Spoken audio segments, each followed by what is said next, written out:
Prokuroria e Krimeve të Rënda do të vijojë të sqarojë në një tjetër seancë ballafaqimi dëshmitë e deputetit Tom Doshi dhe vrasësit të penduar Durim Bami. Pas 9 orë ballafaqimi mes tyre, 22 dëshmive dhe mbi 2 javë hetime, prokuroria ende nuk ka të qartë nëse jemi përballë një atentati të mbetur në tentativë të 2 deputetëve të Kuvendit të Shqipërisë. Prokuroria e përgjithshme e cila ka kyçur gojën për të dhënë sqarime mbi hetimet e deritanishme, ka konfirmuar vetëm një fakt. Durim Bami, njeriu i vënë në pranga që prej 3 marsit, nuk është bashkëpunëtor i drejtësisë. Ai është i akuzuar i vetëm për vrasje të mbetur në tentativë të deputetëve Doshi dhe Fufi, edhe pse në dëshmitë e tij ai e ka hedhur poshtë këtë akuzë. Ta lejmë drejtësinë të bëjë punë të vetë. Në dëshminë e tij, Durim Bami ka deklaruar se gjithë kjo histori është një sajes. S'kam asnjë koment për arsye e timit, nuk jap shpjegime.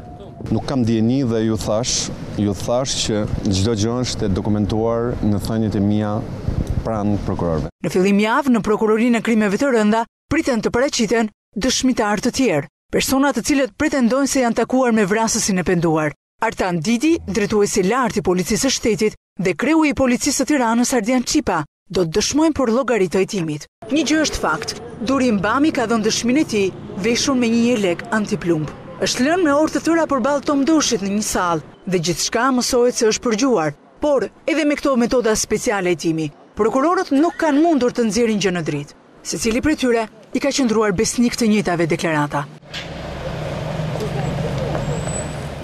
I vetmi që ka mbështetur Doshin në këtë akuzë është Dritan Prifti. Pas dëshmisë së dhënë në prokurori, Prifti lëshoi bombën. Deri sot që vi për të denoncuar një vrasje politike ndaj 2 deputetëve.